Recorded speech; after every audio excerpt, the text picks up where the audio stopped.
We aren't going to let any mace stop us. We are masters in our nonviolent movement in disarming police forces. They don't know what to do. I've seen them so often. I remember in Birmingham, Alabama, we were in that majestic struggle there. We would move out of the 16th Street Baptist Church day after day. By the hundreds we would move out. And Bull Connor would tell them to send the dogs forth. And they did come. But we just went before the dogs singing, ain't gonna let nobody turn me around.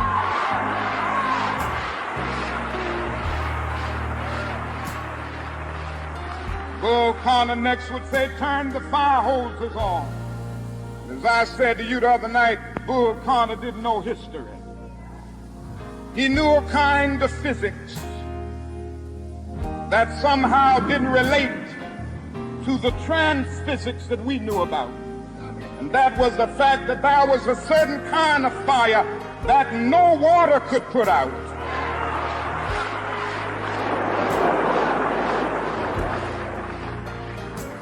And we went before the fire hoses. We had known water. If we were Baptists or some other denomination, we had been immersed. If we were Methodists and some others, we had been sprinkled, but we knew water. That couldn't stop us. And we just went on before the dogs, and we would look at them, and we'd go on before the water hoses, and we would look at it. And we just go on singing, over my head, I see freedom in the air. Then we would be thrown into paddy wagons, and sometimes we were stacked in there like sardines in a can. They would throw us in, and old Bull would say, take them off. They did, and we would just go on in the paddy wagon singing, we shall overcome.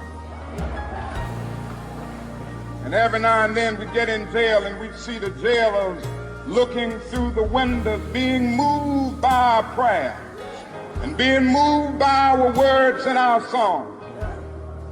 And there was a power there which Bull Connor couldn't adjust to. And so we ended up transforming Bull into a steer, and we won our struggle in Birmingham.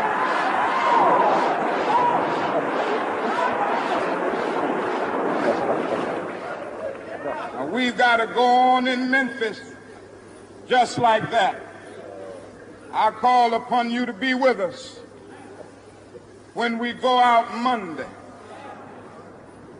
Now about injunctions. We have an injunction, and we're going into court tomorrow morning to fight this illegal, unconstitutional injunction. All we say to America is be true to what you said on paper.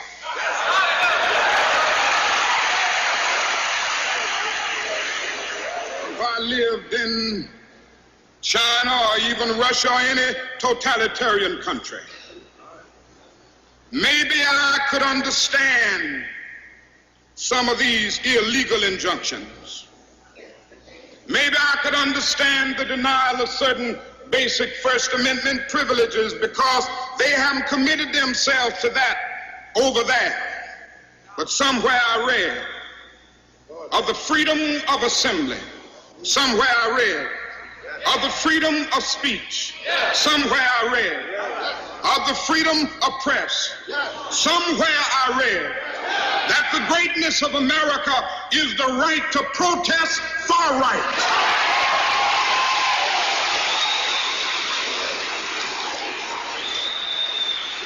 And so just as I say we aren't going to let any dogs or water hoses turn us around, we aren't going to let any injunction turn us around.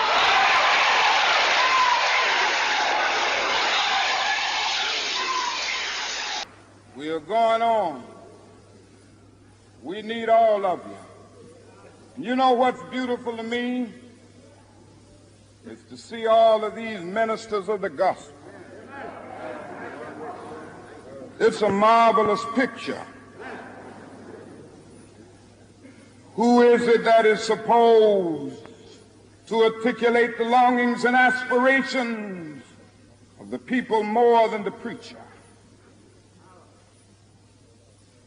Somehow the preacher must have a kind of fire shut up in his bones. And whenever injustice is around, he must tell it. Somehow the preacher must be an Amos, who said, when God speaks, who can but prophesy? Again with Amos, let justice roll down like waters and righteousness like a mighty stream. Somehow the preacher must say with Jesus, the Spirit of the Lord is upon me because he has anointed me. And he's anointed me to deal with the problems of the poor. And I want to commend the preachers under the leadership of these noble men, James Lawson, one who has been in this struggle for many years. He's been to jail for struggling. He's been kicked out of Vanderbilt University for this struggling, but he's still going on fighting for the rights of his people.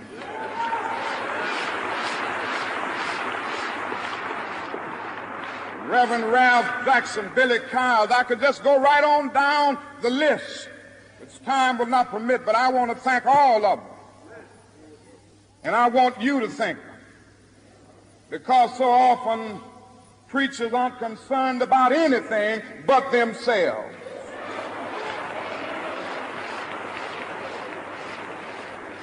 And I'm always happy to see a relevant ministry.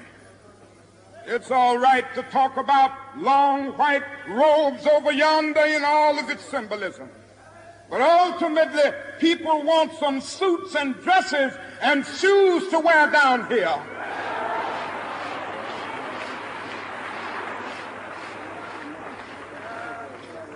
It's all right to talk about streets flowing with milk and honey.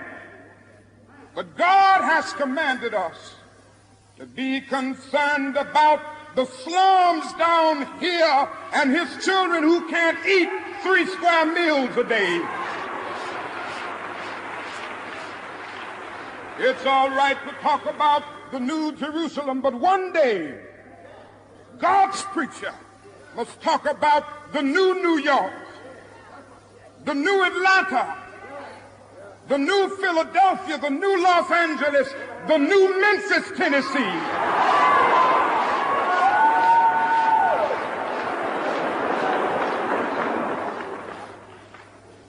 This is what we have to do. Now, the other thing we'll have to do is this.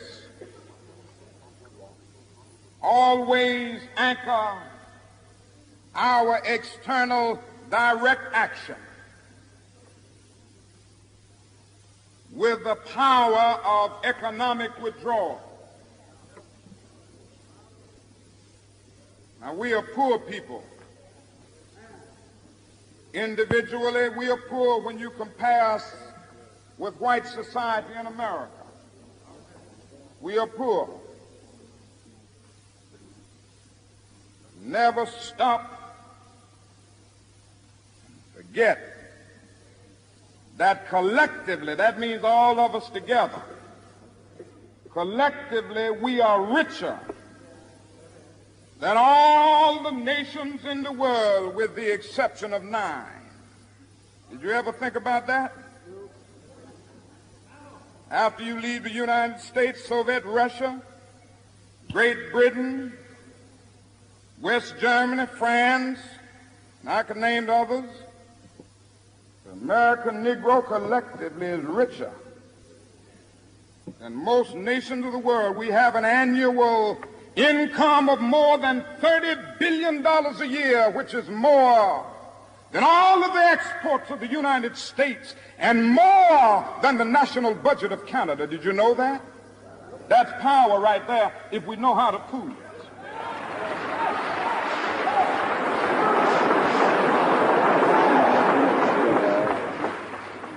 We don't have to argue with anybody. We don't have to curse and go around acting bad with our words. We don't need any bricks and bottles. We don't need any Molotov cocktails. We just need to go around to these stores and to these massive industries in our country and say, God sent us by here to say to you that you're not treating his children right. And we come by here to ask you to make the first item on your agenda fair treatment where God's children are concerned. Now, if you are not prepared to do that, we do have an agenda that we must follow. And our agenda calls for withdrawing economic support from you.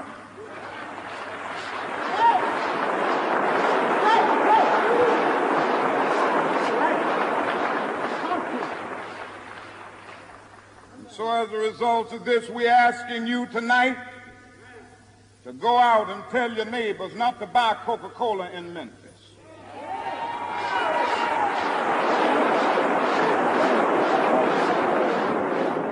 Go by and tell them not to buy Seal Test milk.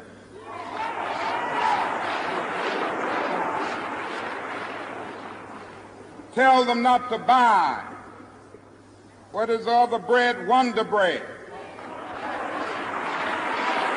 And what is the other bread, come to Jesse? Tell them not to buy Hart's bread.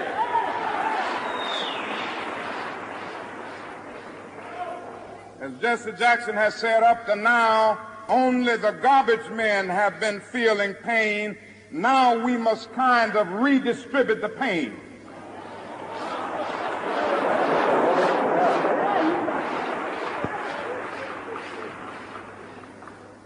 We are choosing these companies because they have been fair in their hiring policies, and we are choosing them because they can begin the process of saying they are going to support the needs and the rights of these men who are on strike. And then they can move on downtown and tell Mayor Loeb to do what is right.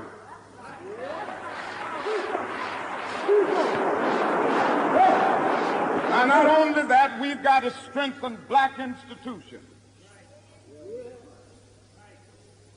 I call upon you to take your money out of the banks downtown and deposit your money in Tri-State Bank.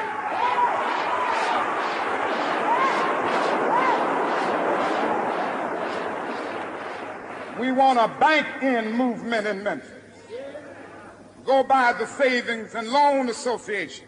I'm not asking you something that we don't do ourselves in SCLC. Judge Hooks and others will tell you that we have an account here in the Savings and Loan Association from the Southern Christian Leadership Conference. We are telling you to follow what we are doing. Put your money there. You have 6 or 7 black insurance companies here in the city of Memphis. Take out your insurance there. We want to have an insurance in.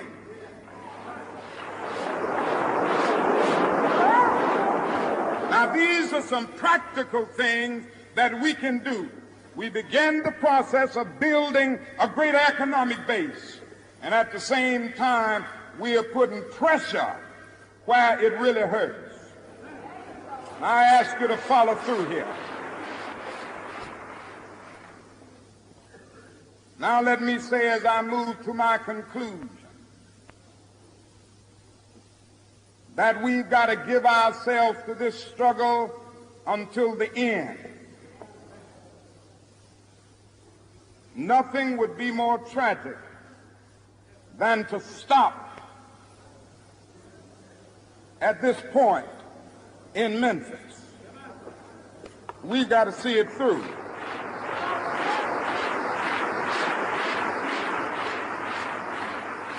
When we have our march, you need to be there. If it means leaving work, if it means leaving school, be there.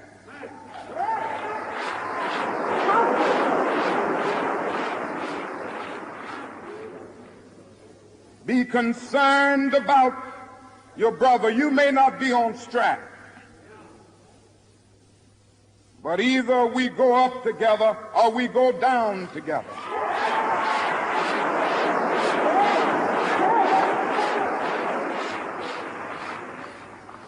Let us develop a kind of dangerous unselfishness.